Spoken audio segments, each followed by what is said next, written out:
오늘 이곳에 오신 여러분에게 귀한 선물을 드리겠습니다. 비록 낡은 모습이지만 고스로서 마태복음서입니다.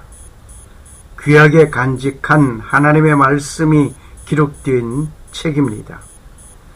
오늘부터 마태복음을 강의할 수 있게 됨을 먼저 하나님께 감사드립니다. 마태복음 1장. 아브람과 다윗의 자손 예수 그리스도의 세계라. 아브람이 이삭을 낳고 이삭은 야곱을 낳고 야곱은 유다와 그의 형제를 낳고 유다는 다말에게서 베레스와 세레를 낳고 베레스는 헤스론을 낳고 헤스론은 람을 낳고 람은 아미나답을 낳고 아미나답은 나손을 낳고 나손은 살몬을 낳고 살몬은 라합에게서 보아스를 낳고 보아스는 루색에서 오벳을 낳고 오벳은 이세를 낳고 이세는 다윗 왕을 낳으니라. 다윗은 우리아의 아내에게서 솔로몬을 낳고 솔로몬은 르호보암을 낳고 르호보암은 아비야를 낳고 아비야는 아사를 낳고 아사는 여호사밧을 낳고 여호사밧은 요람을 낳고 요람은 우시야를 낳고 우시야는 요담을 낳고 요담은 아하스를 낳고 아하스는 히스기야를 낳고 히스기야는 므낫세를 낳고 므낫세는 아몬을 낳고 아몬은 요시야를 낳고 바벨론으로 이고할 때에 요시야는 여구냐와 그의 형제를 낳으니라. 바벨론으로 이고한 후에 여구냐는 수알데를 낳고 수알데는 스룹바벨을 낳고 스룹바벨은 아비옷을 낳고 아비옷은 엘리야김을 낳고 엘리야김은 아소르를 낳고 아소르는 사독을 낳고 사독은 아킴을 낳고 아킴은 엘리옷을 낳고 엘리옷은 엘르아살을 낳고 엘르아살은 마단을 낳고 마단은 야곱을 낳고 야곱은 마리아의 남편 요셉을 낳았으니 마리아에게서 그리스도라 칭하는 예수가 나시니라. 그런즉 모든 대수가 아브라함부터 다윗까지 연례되어 다윗부터 바벨론으로 이구할 때까지 연례되어 우리가 믿는 하나님의 아들 예수 그리스도는 갑자기 나타난 인물이 아닙니다. 창조주 하나님의 아들로서 회성같이 나타날 수 있습니다. 그러나 그렇게 나타나지 않으시고 심히 오랜 세월을 놓고 인류 구원 사역을 위하여 오시겠다는 말씀을 여러 차례 예언하시고 그 예언 성취하신 것입니다. 이미 아담이 범죄하였을 때 기록된 것은 그 가죽옷을 지어 입히셨던 일을 우리는 기억합니다. 물론 성경 말씀을 통하여 아는 일입니다마는 인류의 죄 사함을 위하여서 피 흘림이 있어야 할 것을 예표하신 것입니다. 더더욱이 이사야서 53장의 말씀은 더욱 확실하게 인류의 구속자가 와서 질보를 지고 죽게 될 것을 구체적으로 말씀하셨습니다. 그가 찔림은 우리의 허물을 인함이요 라고 하셨습니다. 오신 예수 그리스도는 십자가 위에서 피를 흘리는 일이 인류를 구원하기 위한 것이었습니다. 그 일을 위하여 구약시대에 양을 잡고 소를 잡아야 하는 이 일은 속죄를 위하여 피를 흘리는 일이었습니다. 양이나 소가 잘못한 것이 아니라 사람이 잘못하고 대신 양이나 소를 잡아 피를 흘린 것입니다. 아담이 잘못하였지만 어느 짐승인지는 모르지만 대신 피를 흘린 것입니다. 내가 잘못하였는데 내가 죽어야 하고 죄의 벌을 받아야 하는데 대신 벌을 받고 죽임을 당하실 분이 있으므로 내가 살게 된 것입니다. 그분은 내 대신 죽임을 당하시고 벌을 받으신 예수 그리스도입니다. 마태는 예수 그리스도의 계보를 기록하고 있습니다. 그는 아브람부터 기록하고 있습니다. 아브람과 다윗의 자손 예수 그리스도의 세계라 하면서 기록하기 시작했습니다. 믿음의 조상에서 시작됐단 말입니다. 우리가 하나님을 믿는 믿음의 태도는 아브람과 같은 믿음이어야 하겠습니다. 아브람은 이삭을 낳았습니다. 하나님은 그 아들 이삭을 번제로 잡아 드리라는 명령을 하셨습니다. 그 명령 따라 이삭을 번제로 드리기 위하여 칼을 들었습니다. 하나님은 아브라함아 아브라함아 하시면서 급하게 부르셨습니다. 그 아들을 잡으려는 일까지도 아브라함은 하나님께 순종하는 믿음의 자세이었습니다. 창세기 22장의 사건을 참고하시기를 바랍니다. 히브리서 11장 17절에 이런 말씀이 있습니다. 아브라함은 시험을 받을 때에 믿음으로 이삭을 드렸으니 저는 약속을 받은 자로 돼 그 독생자를 드렸음이라. 이런 아브라함과 같은 믿음의 사람이 되어야 할 것입니다. 아브라함의 본명은 아브람이었습니다. 하나님께서 아브라함에게 이르시되 너는 너의 본토 친척 아비 집을 떠나 내가 네게 지시할 땅으로 가라. 창세기 12장 1절 말씀입니다. 이렇게 아브라함을 부르신 하나님은 내가 너로 큰 민족을 이루고 복을 주어 네 이름을 창대케 하리라고 하셨습니다. 그리고 아브라함은 복의 근원이 된 것을 말씀하셨습니다. 아브라함을 축복하는 자를 하나님은 복을 내리고 저주하는 자에게 저주하겠다고 말씀하셨습니다. 그리고 땅의 모든 족속은 아브라함을 인하여 복을 얻을 것이라고 말씀하셨습니다. 이렇게 하나님은 아브라함에게 축복하셨습니다. 이러한 아브라함은 유대 민족의 조상이 된 것입니다. 즉 선민 사상이 아브라함부터 시작된 것입니다. 마태는 유대인들에게 예수 그리스도의 출현이 아브라함의 계보에 근거를 두고 저술하기 시작한 것입니다. 아브라함 같은 믿음의 소유자를 향하여 축복하면 하나님께서 그에게 축복하실 것입니다. 아브라함의 가문을 봅시다. 아브라함은 갈대아 우르에서 살았습니다. 아버지는 데라이었습니다. 갈대아 우르는 기원전 3500년에 세워진 도시입니다. 바벨론에서 동쪽으로 약 140마일 떨어진 곳입니다. 유프라데스 강의 오른쪽 강변에 위치한 도시입니다. 그 당시에는 강변에 있는 도시로 무역으로 원양 교역을 부유하고 중요한 도시였습니다. 그리고 달의 신을 숭배하는 중심지이기도 하였습니다. 하나님은 이러한 곳에 있는 아브라함을 불러내신 것입니다. 이와 같이 나를 불러 하나님의 백성이 되게 하셨는데 나의 뒤를 보면 하나님을 배도하고 우상과 함께 살던 자였습니다. 마태는 유대인들의 선민사상으로 우월주의에 사로잡혀 예수 그리스도를 받아들이지 못하는 자들에게 선민사상의 시조이었던 아브라함과 다윗의 자손 예수 그리스도의 세계라고 시작하며 그 계보를 나열하게 된 것입니다. 유다와 다말의 관계를 여기서 보게 됩니다. 역시 아름답게 보이지는 않습니다. 유다와 다말의 사이는 시아버지와 며느리 사이였습니다. 다말은 유다의 장자 엘과 결혼하였습니다. 엘이 여호와 앞에 악함으로 여호와께서 엘을 죽였다고 했습니다. 그래서 유다는 둘째 아들 오난에게 말하기를 형수에게 들어가 형을 위하여 씨를 가지게 하라고 하였습니다. 오난은 내 씨가 자기 것이 되지 않을 것을 알고 형수에게 들어갔지만 형의 대를 잇게 하는 그 일을 싫어하여 땅에 설정하였습니다. 이 일이 여호와의 목전에서 악함으로 여호와께서 오난을 또 죽였습니다.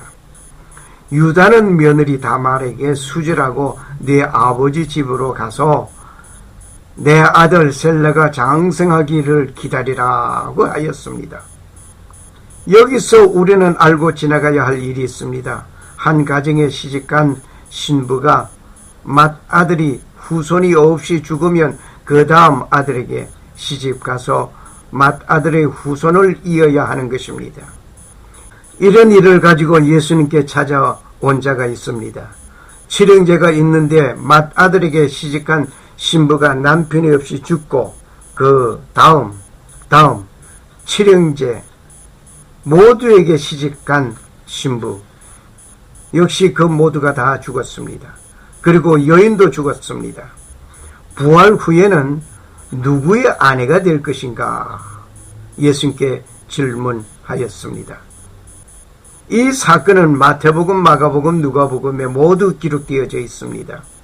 부활 후의 사건이 중요하기 때문인 것으로 봅니다. 예수님의 말씀을 들어봅니다. 하나님의 능력을 모르기에 오해하고 있다고 하셨습니다. 예수님께서. 그리고 부활 때에는 장가도 아니 가고 시집도 아니 가고 하늘의 천사와 같다고 하였습니다. 하나님은 산자의 하나님이라고 말씀하셨습니다. 마태복음 22장 25절에서 33절의 말씀을 참고하시면 되시겠습니다. 후일에 유다는 양털을 깎는 일이 있어 들에 나갔다가 창녀인 줄 알고 관계를 가지었습니다. 후일에 며느리가 잉태된 일을 조사하는데 범인은 바로 유다 자신임을 알게 되었습니다. 유다는 큰 실수를 한 것입니다. 이 사건의 기록은 창세기 38장 6절에서 30절을 참고하시면 되시겠습니다. 그리고 룻이란 인물이 있습니다. 룻은 모압 이방 여인입니다. 모압은 소돔과 고모라 멸망하게 될 때에 천사의 도움으로 롯의 한 가족이 구출함을 받아 도망하는데 롯의 아내는 뒤를 돌아보다가 소금 기둥이 되고 롯과 두 딸은 간신히 피하였습니다. 그렇게 피한 가운데 두 딸이 아버지와의 관계를 가짐으로 아기를 가지게 되었습니다. 큰 딸은 아들을 낳아 이름을 모압이라 지었습니다. 작은 딸은 아들의 이름을 베남미라고 지었습니다. 결과 모압은 모압 족속의 조상이 되었고 베남미는 암몬 족속의 조상이 되었습니다. 룻은 모압 족속입니다. 즉 아버지와 딸과의 관계에서 이루어진 족속이라 말입니다. 이런 아름답지 못한 가문의 출신 룻은 보아스와 결혼을 하게 되었습니다. 결국 룻은 예수님의 계보에 기록된 인물입니다. 룻과 롯을 잘 구별해야 하겠습니다. 룻은 예수님의 계보에 있는 할머니입니다. 그러나 롯은 암몬과 모압 족속의 조상의 아버지입니다. 아브라함과 다윗의 자손이라 하였습니다. 마태는 이스라엘의 초대 왕을 들지 아니하고 다윗 왕을 거론합니다. 말하고자 하는 예수 그리스도는 왕가의 계보에서 태어남을 말하고자 하는 것입니다. 다윗이라는 이름의 뜻은 사랑한다 입니다. 다윗의 업적을 나열해 보겠습니다. 다윗은 이스라엘 왕의 제2대 왕이었으며 40년간 통치하였습니다. 다윗은 음악과 시에 탁월한 재능이 있어 자신이 직접 많은 노래를 작곡하고 작사하였습니다. 그리고 남겼습니다. 그의 노래와 시 일부는 히브리 성서인 시편에 기록되어 남아 있습니다. 성경에 포함된 책 중에 가장 아름답고 감동적이라고 알려져 있는 시편을 저술하였습니다. 4,000명의 대규모 합창단과 합주단을 조직하였고 전문적으로 지도하는 사람 288명을 두었습니다. 이스라엘 왕국에서 여호와에 대한 숭배를 위해 백성들을 연합시키고 백성들을 위한 정치를 펼쳐 종교적으로, 문화적으로, 정치적인 전성기를 누렸던 것입니다. 이스라엘 왕국에서 숭배 중심지가 된 예루살렘의 거대한 성전 건축을 위한 터전을 닦았습니다. 이러한 위대한 업적을 가진 다윗 왕이 추악한 범죄자이었습니다. 목욕을 하는 밧세바를 보고 불연의 관계가 이루어지고 잉태된 소식을 듣고 그것을 감추려고 전쟁터에 나가 있는 밧세바의 남편을 불러 집으로 가서 쉬게 하는 음모를 꾸미는 다윗 왕이었습니다. 이 일이 잘 되지 아니하므로 결국 전쟁터에서 적군에 의하여 죽게 하는 야비한 일을 꾸민 다윗 왕이었습니다. 그런데 하나님은 다윗을 향하여 내 마음에 합한 자라 극찬하는 일이 있었습니다. 하나님께서 그렇게 야비한 행동을 한 다윗을 좋아하신 것이 아니라 회개하는 다윗을 보았기 때문입니다. 마테오가 유대인들이 선민사상으로 우월한 민족이라고 하는 우리의 선조 가운데 이러한 아름답지 못한 자들이 있음을 지적하는 대목이기도 합니다. 우리 자신은 어떻습니까? 되뇌이면서 부끄러움을 알고 겸손해야 할 것입니다. 하나님의 백성인 우리도 때때로 잘못할 때가 있습니다. 그 잘못을 회개하는 자가 되어야 할 것입니다. 예수 그리스도께서 오신 것은 의인을 부르시고 찾아오신 것이 아닙니다. 죄인을 불러 회개시키려 오셨습니다. 디모데전서 1장 15절에 이런 말씀이 있습니다. 미쁘다 모든 사람이 받을 만한 이 말이여 그리스도 예수께서 죄인을 구원하시려고 세상에 임하셨도다 하였습니다. 예수님께서 직접 말씀하셨습니다. 내가 의인을 부르러 온 것이 아니요 죄인을 불러 회개시키러 왔노라. 누가복음 5장 32절 말씀입니다. Jesus said, I have not come to call the righteous, but sinners to repentance.